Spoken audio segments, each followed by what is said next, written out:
So we got Andres a nice Callaway glove. This is a nice glove, just like nice brand. Nice. Yeah. I'm just learning here, guys. It's a $125 glove. Wow. So I know, right? Wow. I'm kidding, bro. I'm pretty stressed out right now, a little nervous because obviously I don't play golf. So the fact that I'm out here is just a miracle, pretty much. Just because, have I practiced golf in my life? Yeah, but very barely. And now to be playing golf, I don't even know what I'm doing here. But Armando invited me, so let's do it. Bro, this is the real deal. Let's do it. All right. Welcome back to another episode of Real Estate and Shit. Joining me is a good friend and one of Miami's top real estate agents, Andres Sanchez from Avenue Realty. Over the last 5 years, Andres has closed more than $53 million in sales, helping buyers and sellers across Doral and beyond make big moves in the market, both in business and in life. Yes, what an sir. intro, right? Of course. How do you feel today, bro? I feel, like I said a little bit before, nervous, stressed out, just because I don't have the knowledge or the skill to play golf. So today we're going to be playing 9 holes here at Costa del Sol. So we're going to be having a lot of conversations, have a lot of topics that I want to touch up with you since it's been a while since we've done this. Yes, it has. Because Andres has been on the podcast before, but not on the golf course. So this is like really second episode, but really the first one for you in this setting. Yes. So we're going to do our best to show you his highlights, make sure he does well and that he wants to come back. As long as you make me look like I get to the ESPN top 10, I'm good. That one hit you're gonna get today, we're gonna get it on camera. Hopefully. I promise you that. You know how to swing then, right? Brother, it's been a year. Okay, so you know how to hold the club. Let me teach you something. So bro. like, look, I'll just tell you real quick. Yeah, tell me what you know. First of all, is this a left-handed? Yeah, brother. What the fuck? Yep. I bought a left. No way, bro. Yeah. No way. Yeah. Well, we're gonna have to go rent one from the store, bro. Hold up. It wouldn't be a podcast with me if something wouldn't have gone wrong at the beginning. Funny though. Well, you know exactly. I like things like that. I don't trip about things like that. I'm just concerned about the fact that I saw a sticker that said rights on the box and it was a lefty set. So Where did you buy this? Digs. There you go. I need to rent clubs. Righty set. All right, you guys are good to go. Thanks, man. Appreciate it. Should we test them out? Make sure that they're not lefties. I don't think they are. Yeah, I think this one's we're fine. good this time. Yeah. Right Yeah. now. For those of you who play golf and know me, don't judge. Because if you do judge, I'll be judging. No, aquí tengo pelota. The last time that we did this, we did it in my old office. Yes, sir. And it's been like what, 2 years now? 2.5 years or so. 2 years. A lot of things have changed for you and I. Yes, sir. A lot for the better, right? So you just had a baby. I had a baby. Asher Maverick. Sanchez. Tell us a little more about that recent change in your life. Dude, so at first it was kind of very surreal because like I expected the change, but I did not expect how much the change was going to be. Mainly I was trying to work my butt off so that I can take some time off once the baby was here. Right, you wanted to be ready for that moment. I wasn't ready for that, but the circumstances did not allow me. So with that being said, the baby was born and now I don't sleep. But it's for, but what has changed for you? I mean, I'm pretty sure you've been feeling this did you feel like a dad before the baby got here? Like when the baby was in the womb? It was, well, thankfully my wife was the one that took care of everything when it comes to like having the nursery ready and all of that. She would just ask me permission to buy stuff and I would have to say yes or yes. There was no choice, but kindly she would ask regardless. Okay. And then I didn't feel like a dad yet, building the things kind of, but once he was born and we literally had to be 24/7 with the baby, right. Whether her and I, so if she can get some rest, I have to be with the baby or vice versa.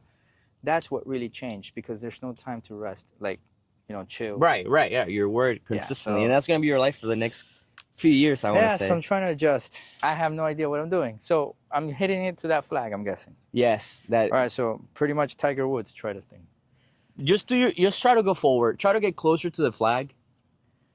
For those of you at home, I forgot how to do this, man. I used to know at least a little bit.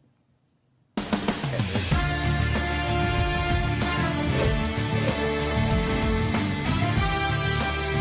beautiful. Okay, That that was sucked. almost good, but you're pulling away. Okay. Try to keep your arms straighter through the swing. Real advice. Straighter. All right, here you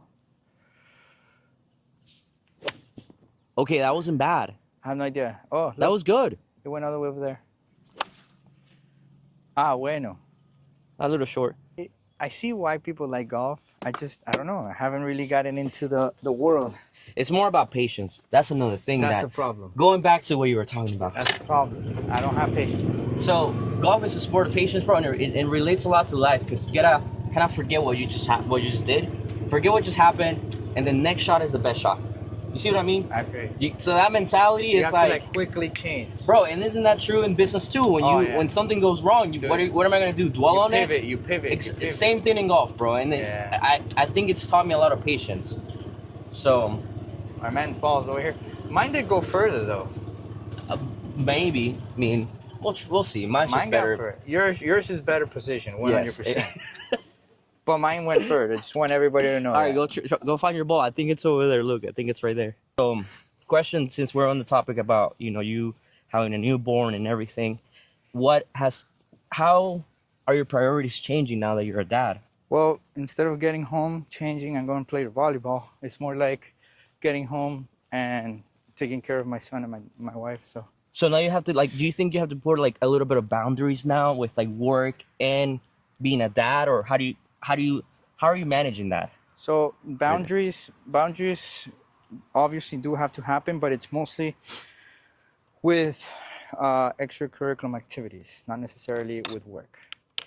So I see, so you just work home right now, because I feel the same way. Like I just got married, and I feel the same way. Like I still work the same, but now it's like you said, like going out is different, or coming home. I have to come home at a certain time now. Right. You know? So like for example, when I used to play like 2 hours and a half volleyball, or go to the gym or stuff like that, now it's more like, all right, go for a 20-minute run and then come back and that's it. Yeah. It kind of kills me inside, but it's a different life now, right? Exactly. You have to switch it. You have to go from what's best for you to what's best for them. Yeah. That wasn't that bad. That was really good, bro. Brother. That was Tiger Woods level. Just letting you know. I know you don't know what you just witnessed, but that was a great chip. Okay. Brother. I've seen worse. That's the green right there. I've seen worse. That's the green. I don't care what y'all say. That's green right there. That was good. Here's your pink ball. Don't laugh. Here's your Don't laugh. That was a green. It was on the borderline, but it was a green. And do you think that now that you have a kid, bro, is it true what they say about kids make you work harder 100%. or make more money? 100%. Tell us about that. Yeah, for because people, now I don't have kids, so tell me. Yeah, so like before, what used to be, your regular safety net where you would feel okay if you have it in a bank account, now that's not enough. Right. Because you want to make sure that it's not only a safety net for yourself, but a safety net for the entire family. So what that means is you work harder, you think differently. The risk are a little bit different as well. The stakes. The stakes, yeah, that's the word. The Yeah. stakes are different. So you have to make sure that every business that you're at is either a home run or something quick so you can go into the next home run. You get me? I see. Because you have to make sure that you're always producing. You want to make sure that the future is not only bright for them, but for yourself. Right. Because the brighter your future is, the brighter it is for them. Right. Absolutely, And bro. what happens is you want to make sure you also have time. It's not about the money. So you want to make as much money as you can. So you have the time. Exactly. You want to start buying your time. That's what it is. You start buying your time, bro. Because as soon as he's able to understand what's happening around him, whether he's 2 or 3 or 4 or 5, those are the moments that really count for them. Right. Right? 100%. So you got to make sure that you have the time to be there for them. Once they hit the age like 15, 16, 17, yeah, it's different. they don't really care because they well, have we'll their talk friends. about that hopefully 15 years from now. Yeah. You'll tell me. All right, bro. So we're going to put it in. This is our 5th shot. So we're going to... Dude, you're really close. I know. Just letting you know, we are video taping here. So if you were to miss this, that close. I've done that. I've actually. It's pretty possible there's that gonna I be might like miss millions of people watching this online. it. I know. There's no pressure, The at all. pressure. I'm just gonna shut up and see.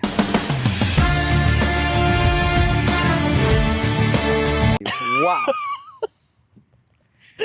The ESPN side, the ESPN better be on that.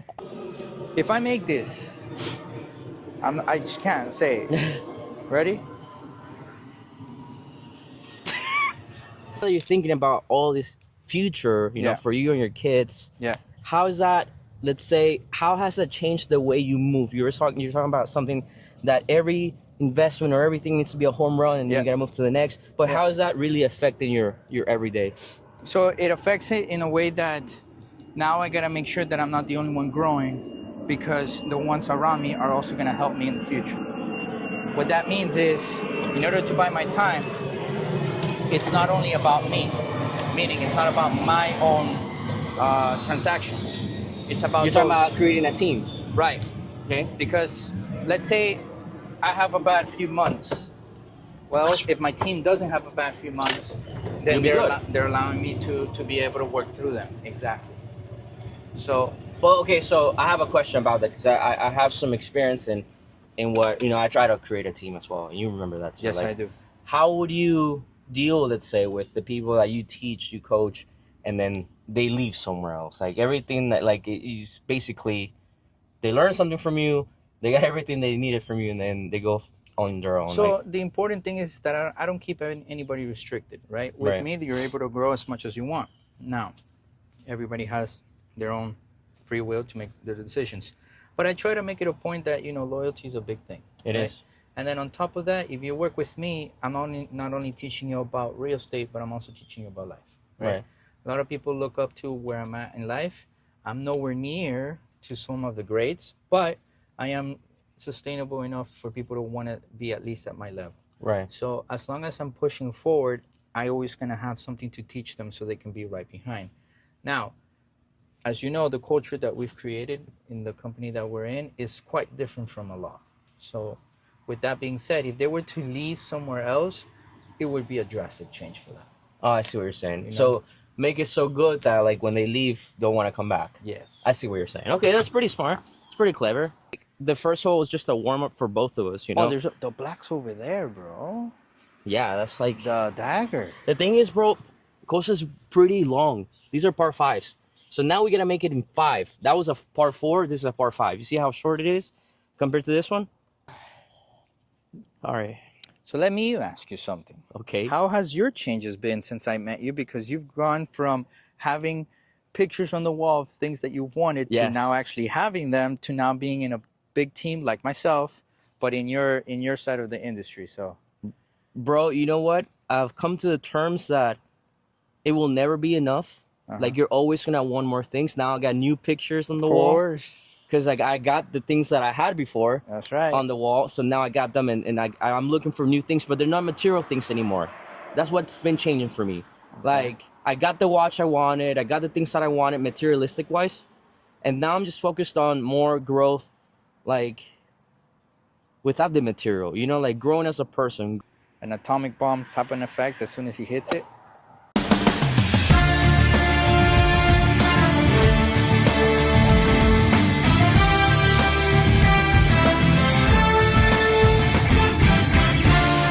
So what I found it curious enough is how basically our lives since the moment we did the podcast kind of like just separated for a little bit. Yeah. Because obviously you started your own growth and I started my own.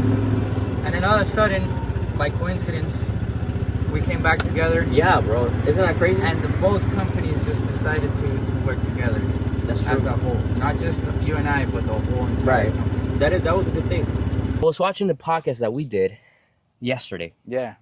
Like, I was watching the first episode yesterday, and you were telling me a story about how you started, before you got into this real estate, you were a motorsports racing. Yeah, well, still am. A racer, sorry. Motorsports racer. Oh, yeah, that's another part of the goal. You were explaining to me, like, what is it that, you know, has changed?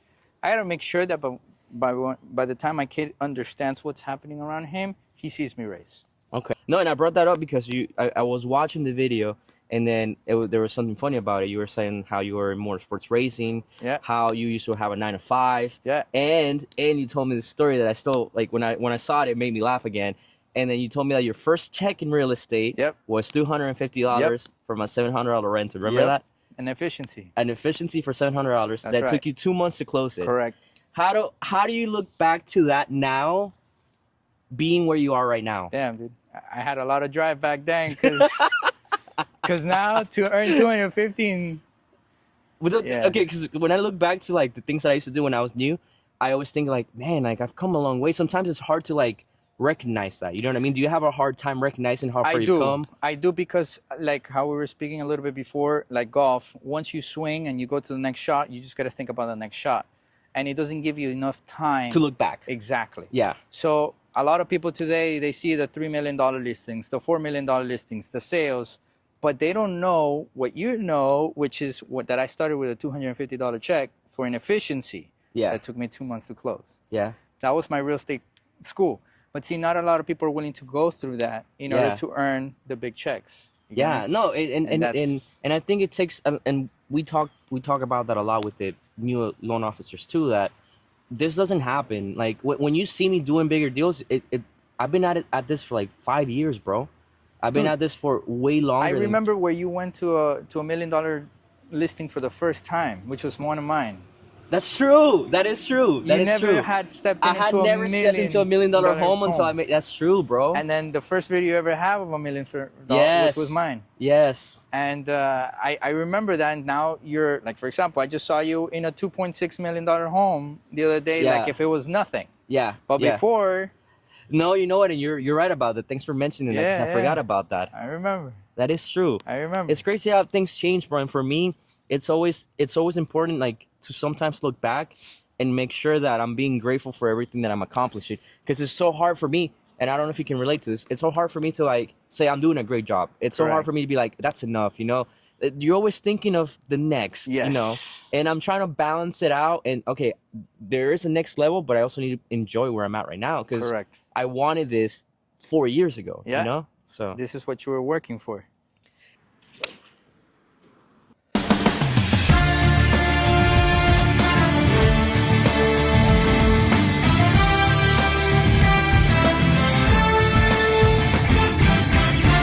watch out with the squirrels, bro. Bro, what you talking about? It was down the That middle. was good. That was good. It was though. down the middle. No, listen, I'm messing with you, bro. Believe it or not, you're actually hitting the ball, which is a big win right now. I mean, A that's big all, win. That's all you can ask for, bro. All Progress. thanks to the little bit of Progress. See, that's another thing I've been better at. I've been better at giving myself more grace. You know, like being okay. You know what? I'm not a fucking machine. I'm not Jesus Christ. Like, I don't have to be. I can't be perfect, bro. You know. That's true.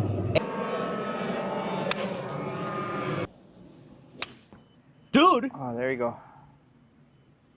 Nice, bro. Straight down the middle. Look at that. What's Nice. that? Yeah. That was a great shot, bro. right, Good here we job. go. Good job. ESPN on that one. That was the best shot of the day. Hey, only on hole 2, bro. That's not bad. All right, Natural bro. athlete over here, Yeah, bro. be careful now. Natural athlete. So, it may not look pretty, but it's getting there. That was a great shot, bro. I wanted to ask you something. I Take a forgot. visual of that ball. Look how close it was. I mean, brother. Yeah, that was pretty good. Wait, what am I doing? I'm Soak not it doing the all drive in. again. That might be your best shot all day. Everybody in real, I'm pretty sure you get this. Everybody in real estate, when they come in, everybody wants to have like the secret sauce, but there really isn't. It's just working hard. You know what I mean? Yeah. Like doing it tangibly. What would you say is a good advice? Like, what would you recommend to like for people that want to get more lead conversion, like that want to convert more leads? Brother, lead conversion is about two things. Efficiency, because it's how quickly you can get whatever the client is asking or requesting as quickly as possible. Mm-hmm. And then the knowledge of being able to guide them through the process. Without those two, they're going to quickly find out that you don't know what you're doing. Right. They're going to go somewhere else. Because unfortunately, and you know this, in Miami, everybody's a realtor. Yeah. No, you told me that last time. Everybody's Everybody knows. a realtor. Everybody in their and I'm quoting you. Everybody in their family has a realtor. Everybody. So, tia, tío, abuela, anybody is a realtor. So, unfortunately, you have to compete against their own family. Yeah. And they have to choose you over them, which sometimes is hard.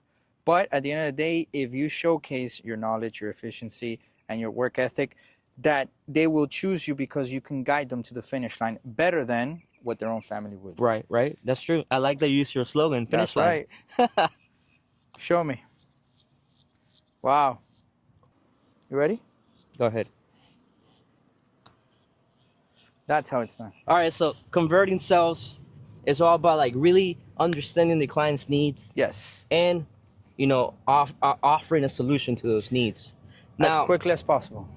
now that you're in a different clientele, like you're dealing with different clients, different listings, different price range. Yes. What do you see? What's the difference between working in that market and like the first-time home buyer, 500, 600K? So, brother, to be quite honest with you, the first-time home buyers are a little bit harder to work with because, understandably, since they work they work really hard to gain enough money to purchase their first home. Right.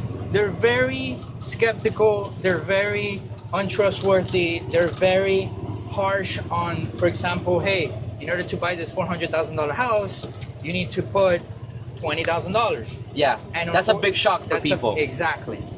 And unfortunately, they suffer through the understanding that you do have to spend money. Right. So it's really hard to get them to understand that aspect, and you roughly have to like be more psychologist than anything. Right. Yeah, it's more of an emotional buy, right? And my man, sometimes the time isn't there for me to be a psychologist because it's either you understand it or you don't. Right. I agree. The people with money for me it's the best because it's not about the money, it's about the efficiency. So it's like, brother, I don't care how it gets done, just get it done. Right. And they allow me so much freedom To be the professional. Brother, They're trusting you. Now, here's the other thing that I said this to water it down, and I said this to Oriana. I was like, you know what? I was a little nervous to talk to this person because they have so much money in their account, whatever, blah, blah, but they're so fucking nice. These people that have money are nicer, and they're more understanding. And they're more understanding, bro. And it's funny because they're kind of easier to talk to. Yes. You know what I mean? Now, you can never forget about the first-time home buyer because you never know how quickly they rise. No. I'm not saying that. I'm just saying like no, the but difference. I'm just saying it has happened. Yeah. Like, I have an experience in that regard. Oi. You're growing your team. Your team's a lot bigger now. A lot bigger. And you have new, intermediate, and advanced agents too, right? I'm guessing you have different experience levels. So, as everybody knows, like I have a really good agent under me. Sorry. Do you want a drink? No, I'm good. Okay. I have a really good person that has worked their butt off in order to make it to the top of the mountain. Her name is Daniela. Mm-hmm. And because of her, she's been able to also be kind of like a beacon for these up-and-coming agents. Right. She started just like us. I know. Very low. And now she's one of the top dogs in her company. So I know. She walks into the room and you know. No, you know what? I saw her at walks the in. party the other day, and I was like, dude, you look a lot different. She has a lot more presence now. Her She presence looks more changed. confident.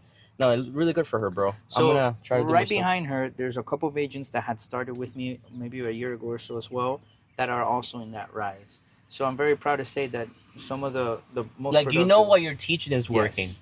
Yeah, that's Exactly. good. Yeah, so anybody wanting to join a team in real estate that wants to grow, Andres Sanchez at Avenue Realty. Hit me up, baby. Hit me up. We'll get you going. So what do you think in these new agents that you have? What is a common struggle that you see with new agents like in your team right now? Like what do you see that they need help with, and what are the things that they're doing pretty good? What are the new agents doing differently? This is what's happening. Everybody has the same issue, including myself and you, which is patience. Get the 5. Patience, unfortunately, is the hardest virtue to have. Why? Because in real estate, everybody wants the top dollar sale now, and it doesn't happen. As a matter of fact, your first sale doesn't happen in your first 2-3 months. Usually, it took me 6 months to close my deal. My first like sale, not rent. My first sale took me 7 months. And that's what new agents are struggling with understanding. Because it takes time. That it takes time because they think that they're gonna be able to quit their job, and then the next week they're gonna be a real estate agent, and then a month from now they're gonna have their first check.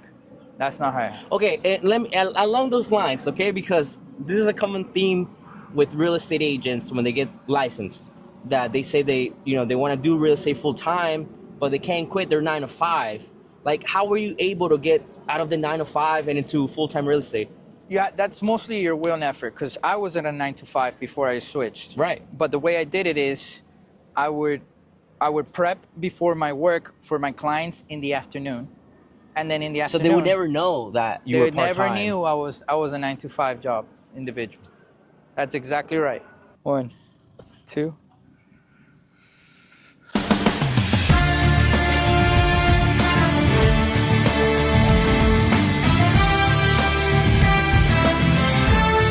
Really close. I told you, bro. Looked like shit, but it really was.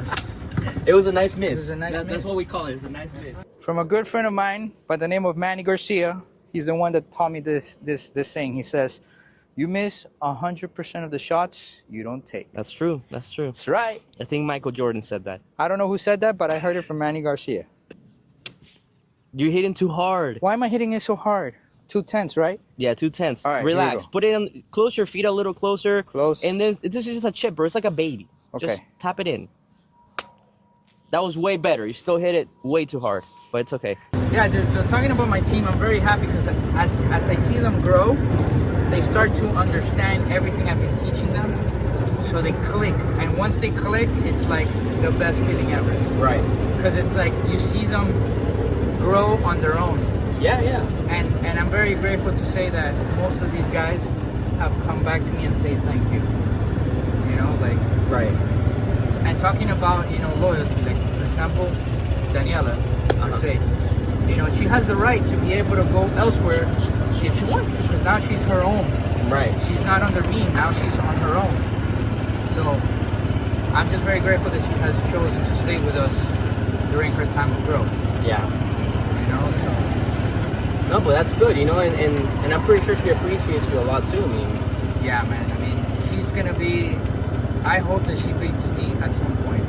She's gotten close. you know what, Andres, and what you're saying is very, very pure, bro. Because not everybody wishes that upon their mentee, you know. Yeah, no, bro. She's become such a great individual, and in real estate, that if someone has to beat me as being the #1 realtor, I would hope it would be someone from my team like her.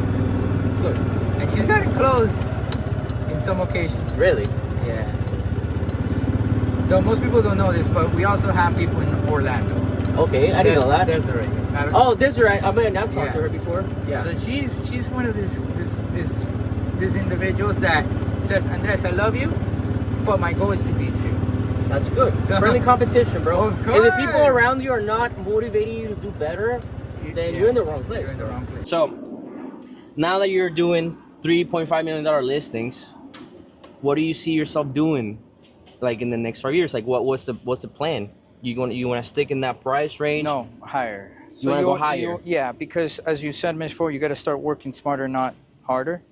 And I've been able to build my reputation enough to start tapping into that market where I can close 3 or 5 transactions a year, but if each of them are $7, $8, $10 million, Of course. so No, and there's nothing better, Andres, because I'm getting a feeling of confidence, right? Yeah. And there's nothing like feeling confident that you're the right person for those transactions, right? Like when I get bigger deals, I'm like, I'm the right person for this deal. yes, 100%. You know? Yeah. Believe it It's or not, just- the competition is not as much as you think once you start getting into those price ranges Correct. too. So that's the thing. So the only issue is getting into those price ranges. Right. Because Gotta pay your dues sometimes, you know? huh? Gotta pay your dues a little Yeah. bit. That's And you the gotta know what problem. you're talking about. Right. Oh, if I can make this happen.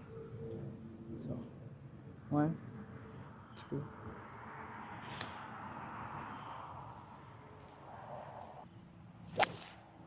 Ah, bueno. Let's see it, Andres. Okay. There you go. It went to the right, but that was good, bro. That's exactly how it should feel. I like to think of, since we have a video, an episode from 2 years ago, Yeah. and we have another one, Yeah. what would you want, let's say 2 years from now, when we do another one, where would you want to be? What would you want to be doing in that 2 years from now? I would love for my team to be closing the deals I'm closing now, Okay. and then for myself to be in the further higher price ranges, so then they can start following me to those. I see. That's what I would like for us to see, as well as with our construction. As you know, in our brokerage, we do developments. I would like to see at least 4 or 5 more constructions underneath our belt, in order for us to be able to continue having fun. Right. So you've been working real estate for, I want to say like 6 years now? 7. 7 years. 7 years. How long did it take for you to take your first vacation, bro? First real vacation. So has that happened to you? Because we talked about this a lot. Yeah, so the first 2 years of real estate really sucked because I didn't have a really good mentor, and that's why I had to like go to another brokerage. So I really can't count those. So if I start off from the time that I started with an actual good brokerage, which would be Avenue, probably within the first 2 years, it took me to get a real vacation. Fuck. You can see that one, right? Yeah, I can. You redeemed yourself. Good job. Yeah. Bro, you know what? I have yet to take one vacation where I disconnect completely for like 2 weeks.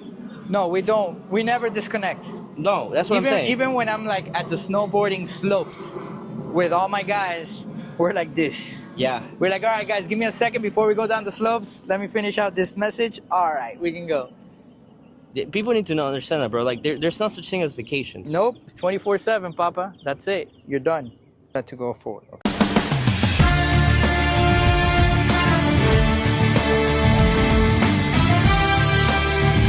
Now that you're mentioning that, I got a question for you. Go for it. What do you think of the agents that don't want to do social media? They suck. Do you think social media nowadays, if you're starting now in 2025? Social media is not for the clients. Social media is for yourself. Right. When the clients look you up, you mean, or? Not necessarily when they look you up. It's for you to be able to have a portfolio to show them. Like a resume. Exactly. Like, look, I've been doing this. I've helped this many people. Because it's different when you tell them, I'm 20 years in the industry. Everybody says that. Well, I've had people tell me they've been doing this for 20 years, and they don't act like they've been doing this 20 years. Social media is kind of more of your resume. Because again, you may have buyers that come through your social media. I'm not going to say you don't, but it's mostly for you to have in order to showcase everything you've done. Right. So I always tell people, like, social media is great, but it's not going to be your main source of leads, bro. No. Like, of quality leads. No. I'm going to give you my back for a second. Let me go ahead. A second. Finish it out. See if you can do it. If you can't finish it out, and I do, then we know. All right, wait, don't touch your ball. All right, bro. Don't touch your ball. That was pretty close. Pretty close, doesn't cut it. That's for you, baby. Woo! Oh, man. Oh, that was funny. So social media is not the main source of leads, quality leads. Dude, I'll be honest with you. It depends on who you are and how you use it. So one of my agents, can't name her, but she does most of her leads. For privacy purposes. Yeah. For privacy purposes, but she gets most of her leads through social media because she does a very good job on doing it. She does it in a way that obviously you need to know about algorithm and all this stuff that I don't know about. Right. But she does it in a good way where her niche market is getting to know her. And that's bringing her quality leads. That's really important you say that, your niche market. Yep.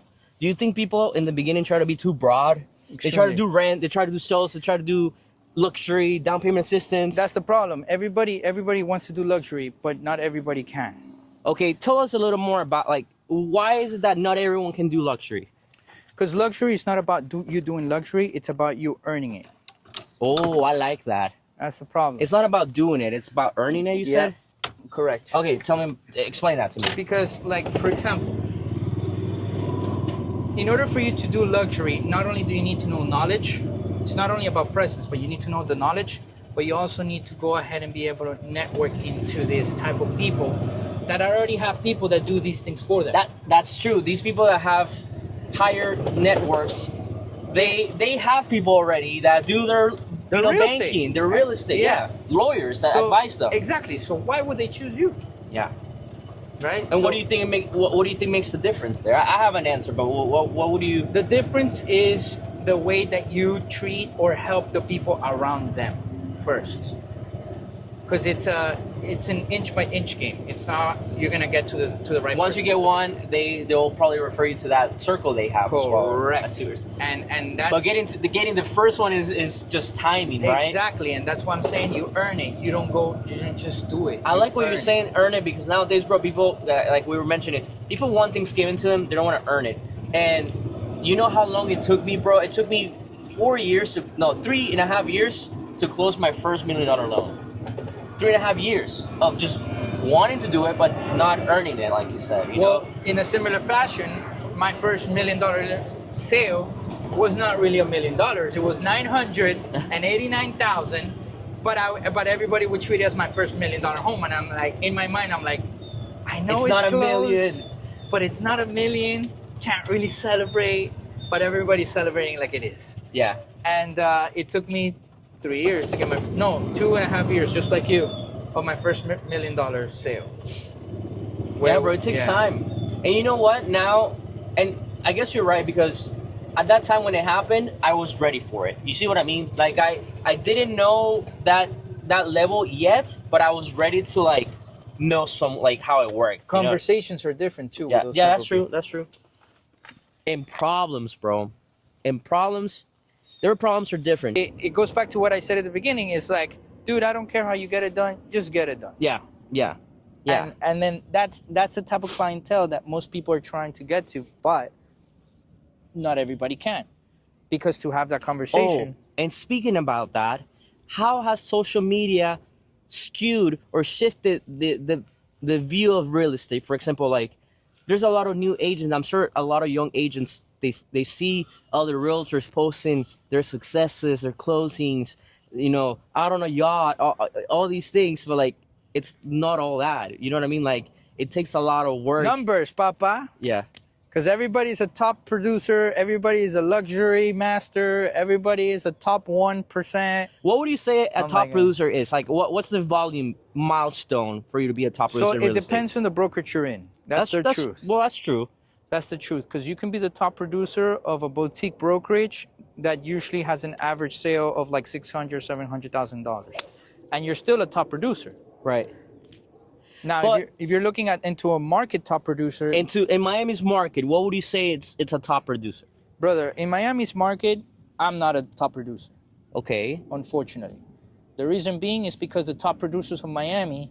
Are you comparing yourself to the ultra luxury though? That's the problem. Okay, I was gonna say because you have good numbers. I have really good numbers, but when it goes back to the same thing I was just saying a few seconds ago.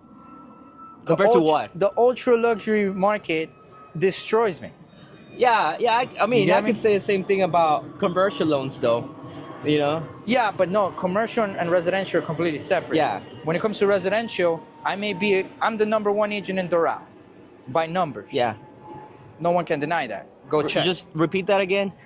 I'm the #1 agent in Doral. You can check it yourself. No, we checked it. It's true. It's fact checked. But the problem is that if you compare me to someone that does only Star Island. No, I get that. I get that. I'm this. Okay, so let's be a little more centric. Like, in Doral. In Doral. What is the question? No, like, what is a top producer in Doral? Okay, top producer in Doral are those. Let me hit the spot first. Yeah, go ahead, bro. Doral, top producers are those who understand that the community is your best friend. In what sense? When a top producer sells a home, they usually don't sell it by themselves. They have the help of the agents in the area, right? Whether they're in your brokerage or not. So they are able to constantly sell whether you have a listing or if there's a listing of one that you've worked with in the past. So knowing how to use the inventory. 100%. That's a top producer. I see. The top producers are not those who just sell the big homes. Because you can sell one big home in Doral a year. $2 million home. That doesn't make you a top producer. But brother, what else have you sold? Yeah. Because in my instance, I have several $2 million homes in Doral, but I also have the $300,000, $400,000. Why? Because I have a market for everybody. So a top producer is learning how to use the inventory to your advantage. That is pretty good. That's pretty good. The numbers speak for themselves. But at the end of the day, it's how you manage the market in your area. I just had a $380,000. Bro, and you know what? Some people would be afraid to, like, give an idea, like that's what buyer. You know, if they're asking you for something else, let's say, like. Yeah. Well, You don't think so? Yeah, Some people are like, yes, too much of an order taker with clients. yes, correct. Yeah, you can't be the one, like you can't be a follower. You mostly have to be the leader of the transaction. So That's true. you listen to the client and then you become the leader, not the client themselves.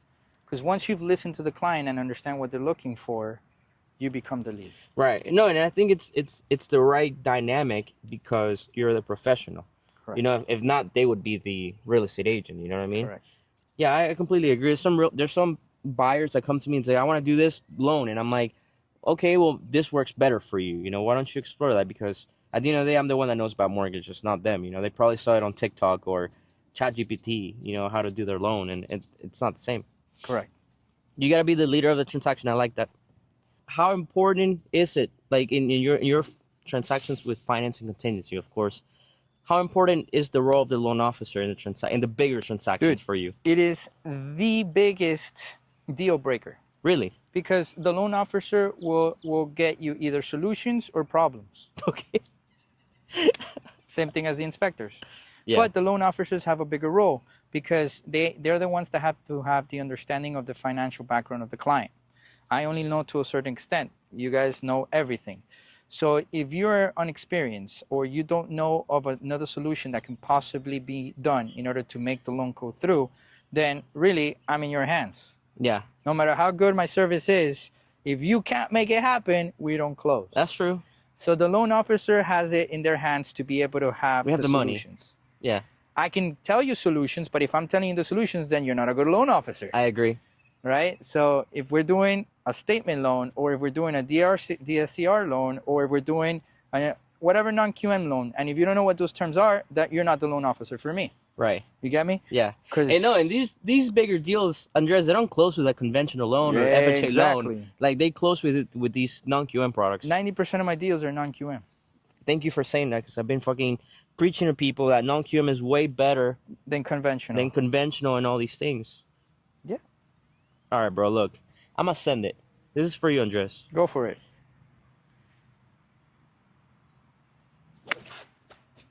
That was very beautiful, man. I'm still a little short? That's weird. Yeah, it's okay. I'll get it. Thanks.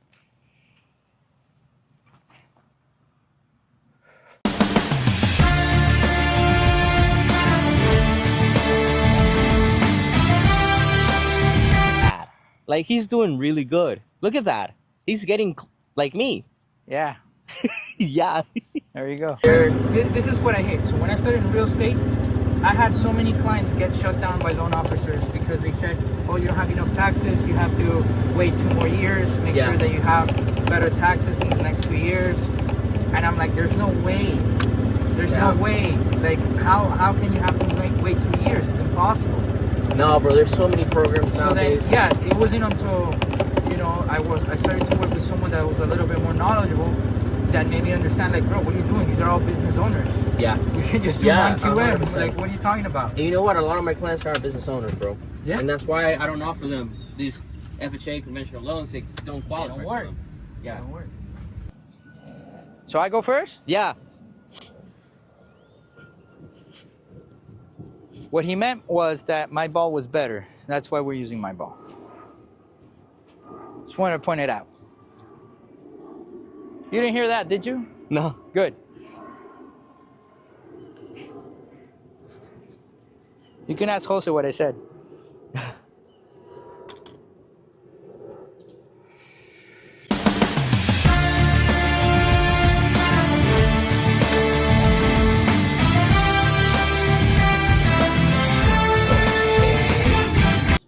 I don't know what you said, but that was karma. That was karma. Let's see, brother. Show me how it's done. Let's see. Just remember you have a lake in the back. Wow. Come on, bro. I don't crack under pressure. Come on. I do mortgages for a living, Andres. Oh, my God. Woo! It curved right. Oh, my gosh. All right. Let's see.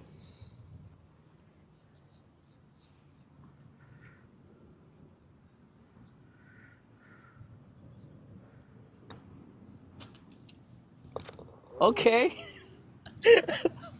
I'm speechless, bro. Congrats. That was good. That was your best putt of the day, bro. That was great. Did That you was see great. All right, bro. Last hole. Brother, so it's your last time to show me whether you're better than me or not. Yeah. I haven't really been playing today, though.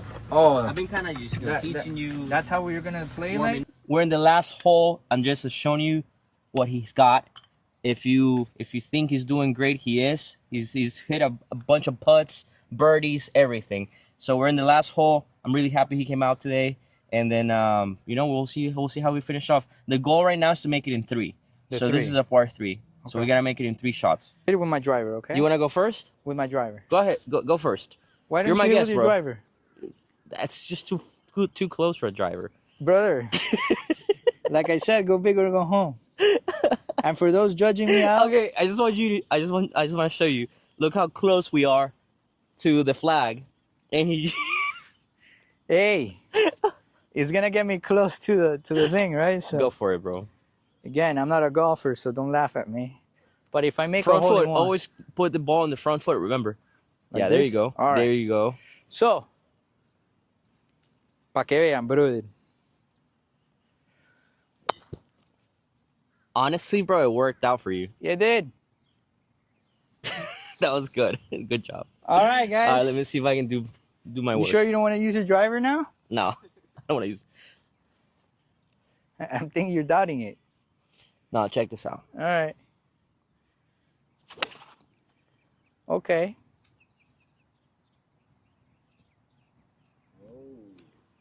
That was good, right? That was good. Well, show me who's boss by putting in All right, let's do the it. ball. Because if I put Let's mine, do it. Last putt. Last putt, bro. Let's see it. be careful. I have a redemption. If I make it, this is not beer pong, bro. Redemption, baby. Redemption. Redemption. It's not If beer I pong. make it, we keep it at 3. We keep it at 3 stock. All right. Here we go. Ready? Bro, you hit that shit so hard, bro. I did. Good I was game, a little bro. nervous. Good game. Thank you so much, bro, for being part of Oh, this. brother, thank you for the invite. This is Andres' first time In a golf course. in a golf course, but he did great. We had a lot of fun. We talked about a lot of things. I'm really happy to share everything that you told me today. I'm pretty sure that it's gonna help people watching this too. Jose David, that's a new realtor. I'm pretty sure he's gonna be watching this too. So yeah, stay tuned. We're gonna keep doing this, and then hopefully next time you see Andres, he'll be swinging 300 yards. So yeah, Teaching him how to play. teaching me how to play. That's right. See you in the next time. Take care.